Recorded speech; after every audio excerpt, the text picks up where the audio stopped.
takeoff.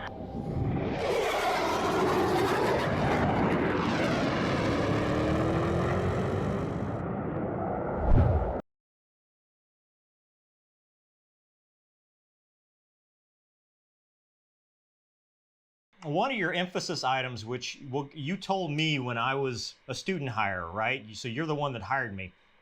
Yeah. Is perspective. What's important and the reason that you joined. Would you have joined if you couldn't have been a fighter pilot? And how did you get hired? Like, how did you get your start? Okay, so yeah, and you and I have discussed this, and it's been kind of my pet peeve on the make it tell them no site there. When I see someone who says, "Hey, I wanna be an airline pilot, so I think I might join the military to bill my hours to go be an airline pilot." That one really ticks me off, and it's taken a whole lot of restraint from me not to go through the Facebook page and choke them. Okay. because I don't want that person in my Air Force or my military. When you join the military, it's a calling. You're chosen to do something to keep the rest of your society free, and you take that burden on, and it's not for everybody, but it is definitely a calling to be a warrior in protection of your country. So, back to your question about me, I always wanted to be a fighter pilot as long as I could remember, but I was not willing to join the active duty Air Force because my fear was, I do have a fear, even though I'm a fighter pilot, I'm afraid of one thing, and that's the cold. I hate cold weather. And my biggest fear was I'd get a KC-135 to Minot, North Dakota, and I would just die up there. So I just kind of put off the idea of joining the military, and then I was working as a loader for a crop duster, and one of our pilot's cousin was a A-10 pilot, and he told me that you can join a Garda Reserve unit and go straight to pilot training.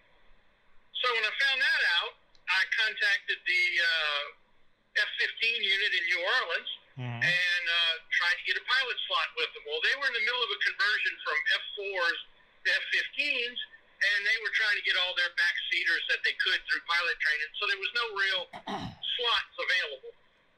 And I thought that was kind of the end of it, and I found out they had a reserve unit on base. So I called up the reserve unit, and I said, "Hey, I'm an A&P mechanic. I got this kind of background. I'm a pilot. What can I do for the United States Air Force Reserve?" Well, expecting that the answer would be, "We need maintenance officers." And I was prepared to do that, but what came back was, "Do you want to fly jets?" Yeah. And I'm like, "What do you fly?" I didn't even know. And they said, "Oh, it's an A-10." I said, "Oh, that's that ugly thing." And the recruiter said, "Yeah, but it's got a big gun. Come talk to me." And, timing's everything. And I made that phone call about 30 minutes after the unit had called the recruiter and said, "Hey, start looking for a pilot candidate." And just so happens, I called 30 minutes later, and I got an interview, and I got hired. Wow. Well, okay. And the point to that I want to make is, I was willing to join the military even if I couldn't fly. And that's really the test I think people should put to it, because even though you join the military to fly, you can find yourself in a situation where you're not flying for whatever reasons, medical, who knows. Yeah. And it needs to be a place that you're comfortable being. And, before somebody goes down that path, like we talked about, you need to sit on your back porch and think long and hard. Am I being called to the defense of my country?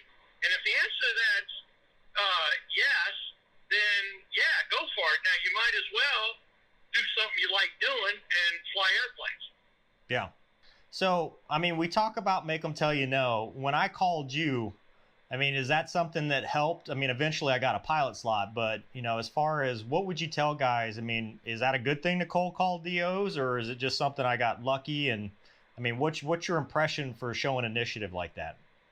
Well, yeah, I think it is good. good. I mean, some guys might get aggravated in, today's time of email and social media, but what happened with you, and it'll come when I come back around to it, it's also one of those timing things.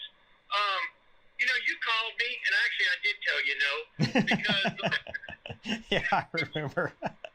because when you called me, you were like 2.5 years from graduation or something. Yeah, I don't remember exactly. Yeah, I was between sophomore junior year of college. I was about to go to Tulane. I wanted a job. Yeah. I wanted to go fly fighters. Yeah, and it was just too far out for us. I mean, we weren't even thinking that far. So what I told you was no, because in fact what I said was no. Call me back in 18 months. I think it was 2 years ago. And but the thing was, you had the initiative to call me, which I really liked, and I could just tell you had the fire. Yeah. And that's what I look for in guys is the fire. Yep. And I could tell you had it, but the timing was just not right. And that's why I said call back. And at the time, I genuinely hoped that you did call us back in 18 months. But to further this, just so people understand how timing happens sometime, I hung up the phone with you, and my supervisor, the ops group commander, walked in and said, hey, we got this ability to hire these student workers, and GS 3. 5 something, I think. 3. I was a GS 3. GS 3. And I go, God, I wish I had known that before I hung up with that guy. He would have been perfect. And I'm like, what the heck was his name? Oh yeah, I think it was Lemoine, something or another. And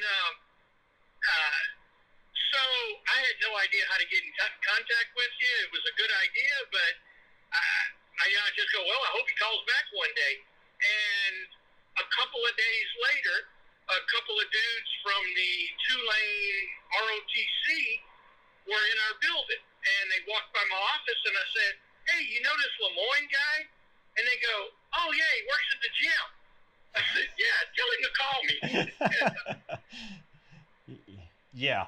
And that's how it happened. That was when that guy walked up to me in the gym and goes, hey, you know this colonel? Dude, that was probably like the best day of my life. Just the way luck and timing works out. What would you say so, I mean, you spent some time out of the jet and got yourself back, flying T-38s. When things are not going your way, I mean, what's your advice for, when you're in a part of your career where it's not where you want it to be, but, you're looking ahead? What would you say to somebody like that? Well, big things, don't give up. Just like when you're in that third turn of two-circle BFM at, 8+ Gs and you can't catch your breath. You just can't give up. And you have to keep pressing ahead. You keep your integrity and you keep your head up and you keep plugging away. Yeah. I mean, the other option is you just quit. Yeah. If you're a quitter, I don't want you around anyway. I mean, you got any last words of wisdom beyond what you give them on the Facebook group?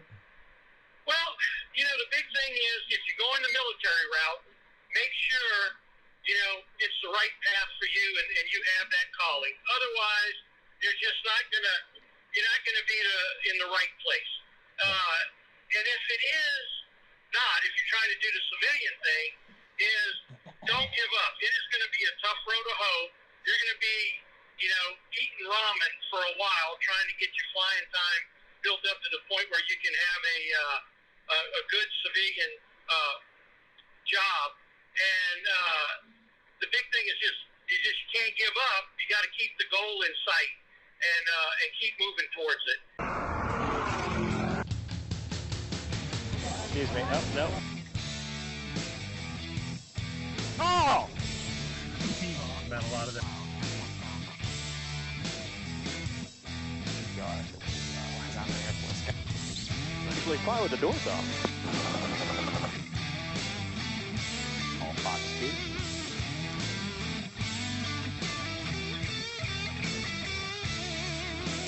2. Don't be a douche. That's rule number 1. Make them tell you no.